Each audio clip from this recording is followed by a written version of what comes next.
And that means we're getting the Mayor's Council of Guam President, Mayor Jesse Alig. Good morning, Mayor. Off a day. Good morning. Half a day. How's it over there? Well, the sun is coming out. I was hoping it was going to rain today because we need the rain. And that was definitely something I wanted to talk about. Right.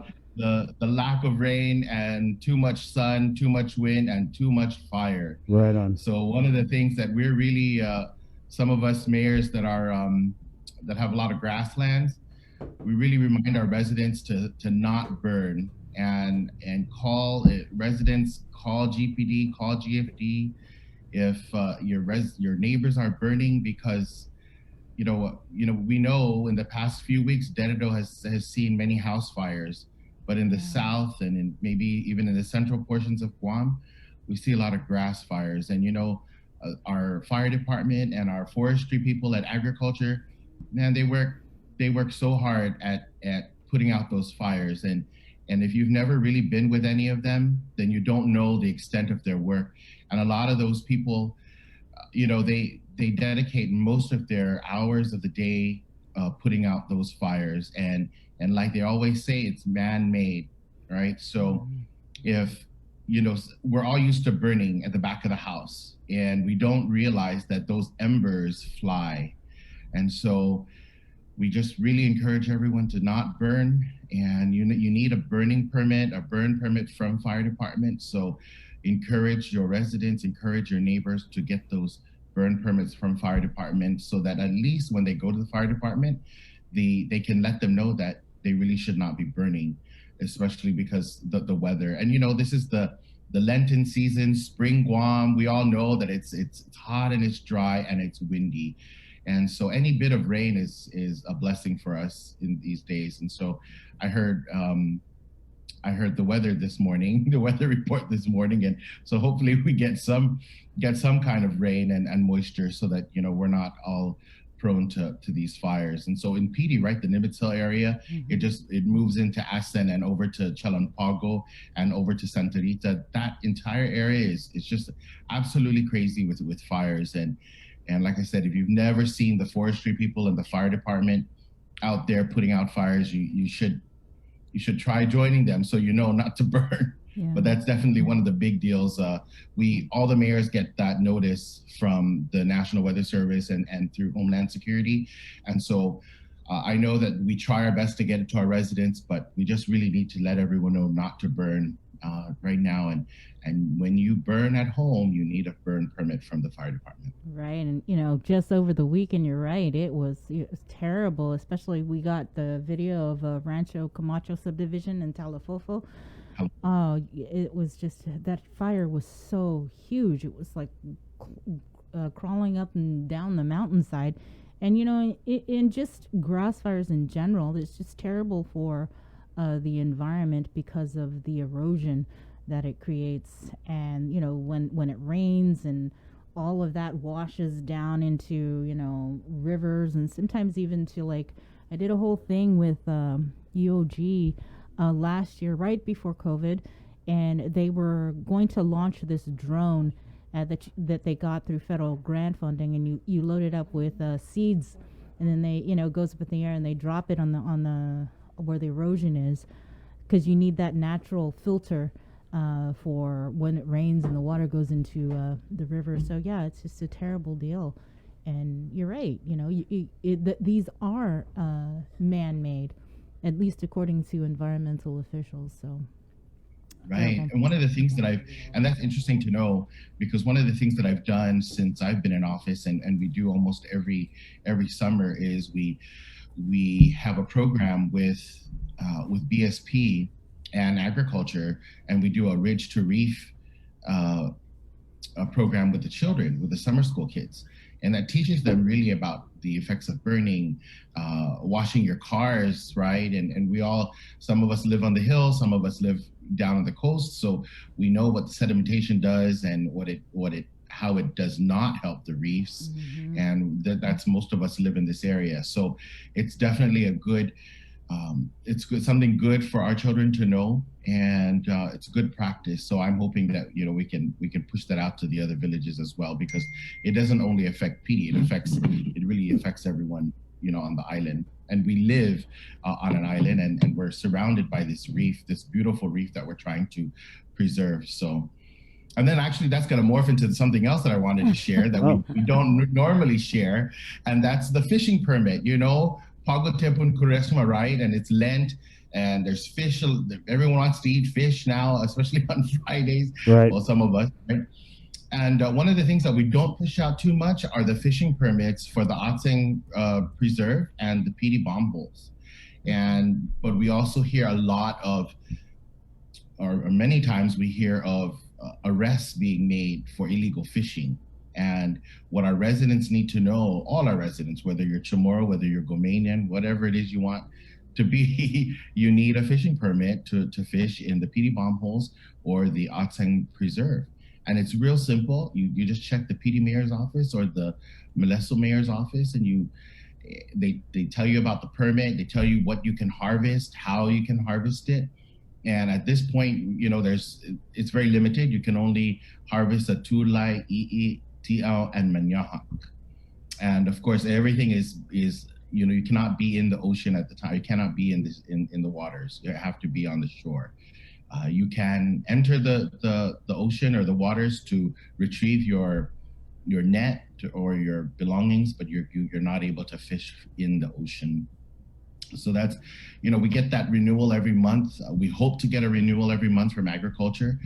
But one of the things that a lot of our people don't realize is that they need to get that permit from either agriculture or the PD or the Mariso mayor's office. Mm-hmm. And so, like I said, now that more people are fishing perhaps and looking for fish, you just want to do it right and make sure that we preserve, the fish for posterity. Mm-hmm. And that special permit from the Department of Agriculture, that is available now until the 31st of March for anybody that's listening or watching. And again, that's just only right for the Atseng Bay Marine Preserve and PD bomb holes. So. And that doesn't mean you can go and just kill all the skipjack. It's only the little guys, the Manyag and the E guys, and the Atulai. Right. And you know what? For us, at least in PD, we try to we make that communication with the resident, and then we try to email it to them so that it's not they don't have to actually come to PD. Nobody wants to spend $4 on gas to come to PD, and nobody wants to. Maybe you need to email them. I'm a god. Mayor, but what did you think about this whole Dr. Shea, Dr. Cabrera thing? Dr. Cabrera was my doctor for a while. You're not. I'm still alive. That's not exactly a glowing review.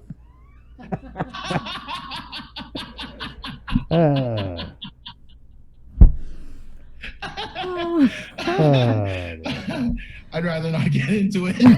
Well, you just did. Yeah, that's kind of how I felt this weekend when I was just thinking about it. Just gotta laugh it off. You gotta laugh it off, Lighten up. It's a meme.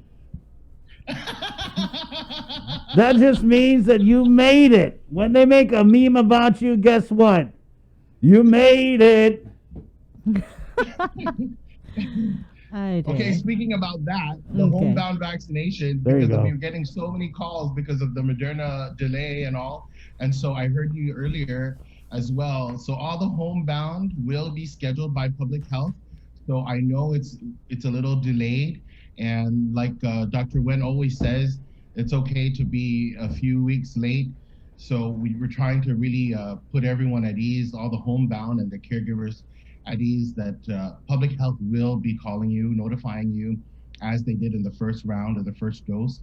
And actually they're scheduled to begin this week to start all the southern villages like they did with the first dose, and it'll end with the northern villages by the end of the month, I believe.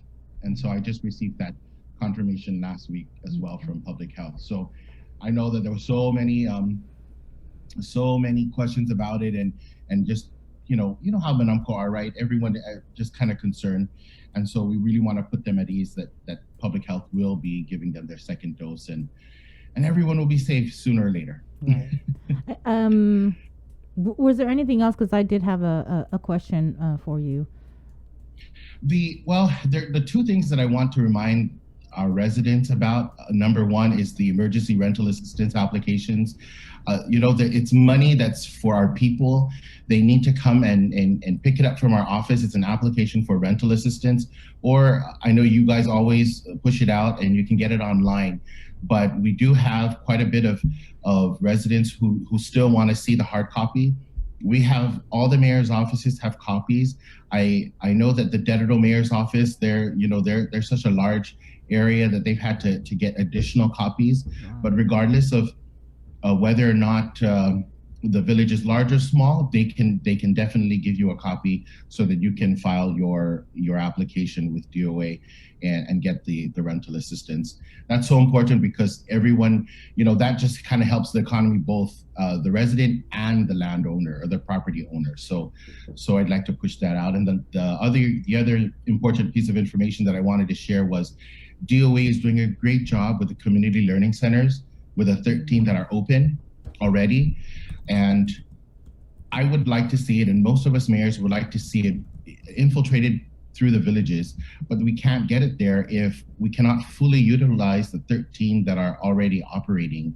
And what's really important about it is all our children need help. All our students are going to need help sooner or later with their education in one way or another, whether you're kindergarten or whether you're a senior in high school. And the 13 centers are open Monday, Tuesday, and Friday, I believe. And we're just really asking the students and the parents to contact your nearest school or call your mayor's office for more information about the community learning centers that are available.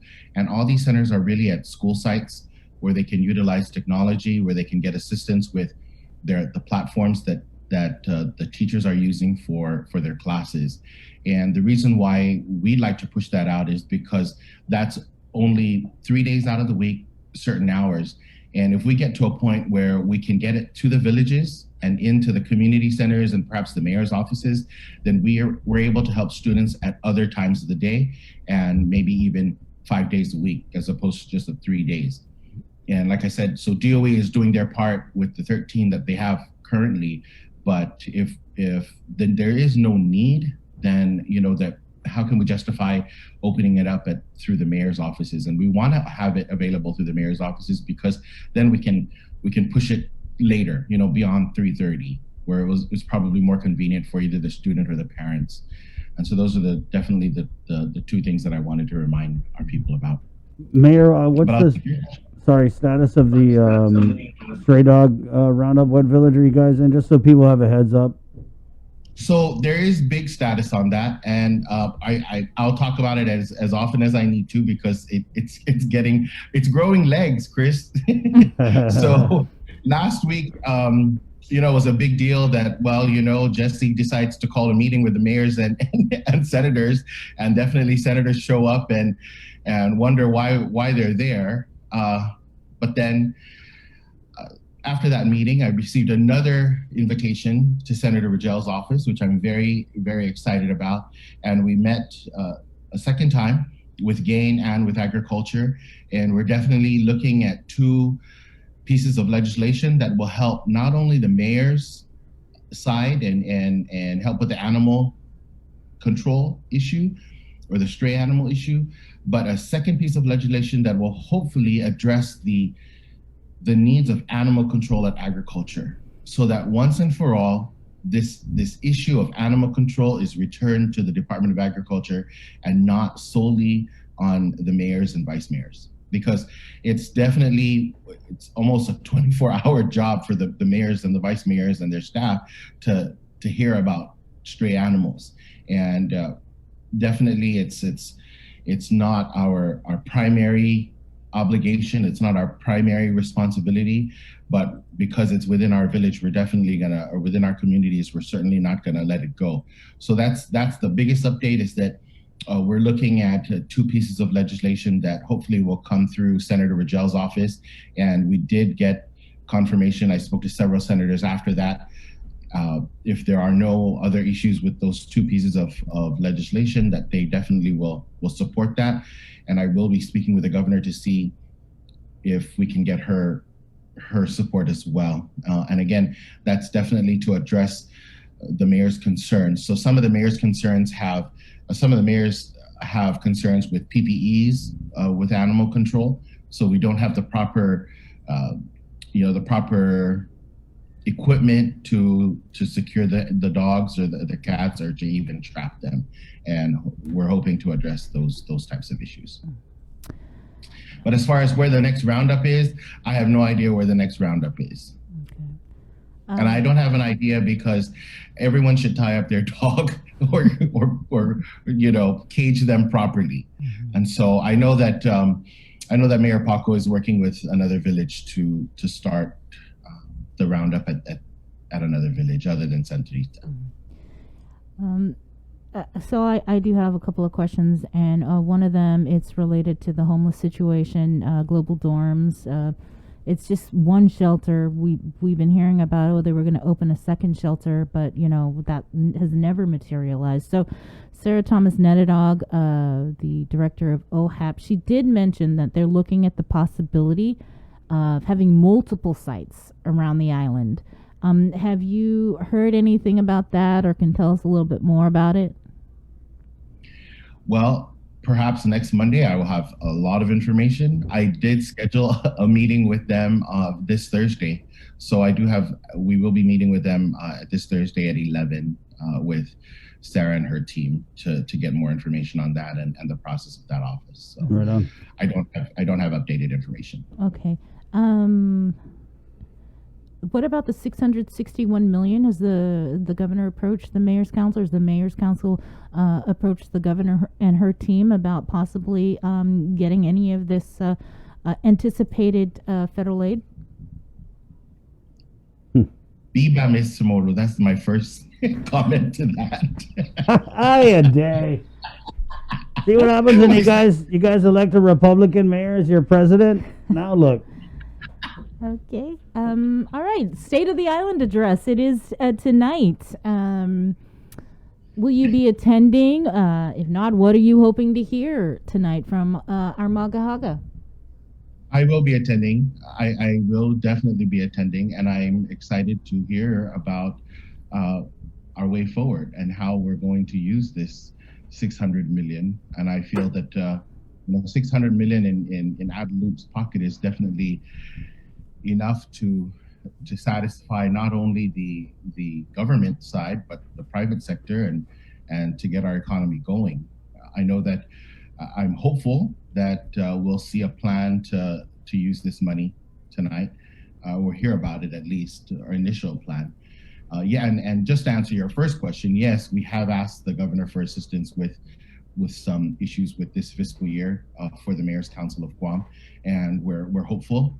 She has definitely given us her word that she would help us as much as she could, but definitely we all could have our longer lists, and we try to be team players as well. So I'm definitely looking forward to seeing how the use of this money is going to be laid out for all of us. Mayor, we definitely want to hear about the economy. I'm pretty sure half the speech is going to be kind of like, we did such a great job on COVID-19, but what other issues do you think that the governor should be addressing tonight?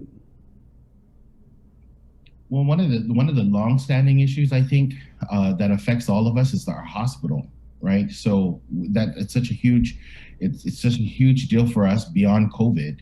And so after COVID, how is it that our hospital is going to become better? I know that she continues to talk about plans for a new hospital, but I'd like to see how that actually is going to pan out, simply because it really does affect all our residents. But first and foremost, that's definitely one of the things that I've been thinking about, because alone, I don't believe we could even fix our hospital alone. But with the infusion of this money, I'm sure I'm sure we could get that taken care of. What That's about that's definitely one on my wish list. what about crime? Crime that connects definitely to drugs, drug abuse, and alcohol abuse. And I know that I've always had a conversation with the lieutenant governor about how we could, how we could curb that and what we can do. I know we've supported public or mental health with grants for those types of treatments, but I would like to see in more villages, and that's definitely one of our topics that at our previous meetings with the mayor's council, is that we want to see more programs and more resources in the villages to address drug and alcohol abuse. And definitely we'll be hopeful if that hopeful to see how more money can be infused to that area, because for us, really, I think it does stem with drug abuse and alcohol abuse, because if there's, they don't have the resources to purchase drugs or alcohol, then they're gonna steal. And that's not always the problem, but then it always moves into other issues like suicide and depression, right? And so all of those mental abuses or mental programs that I think need to be addressed should be addressed as well. Okay. Thank you, Mayor. Thanks, Mayor. Thanks. All right. Happy Monday. Happy Monday. Adios. Adios. Okay, Esther, there's Mayor Jesse Alig of PD. He's the Mayor's Council of Guam president. Might give him a text later if he wanted to bring on anybody to react to the speech tomorrow morning. Yeah. It'd be definitely good, and that's And we'll see him tonight because we will. Adriana Cotero will actually be over at the Guam Right, Congress right. building for the address, and then I'll be here covering the address. So we'll have a show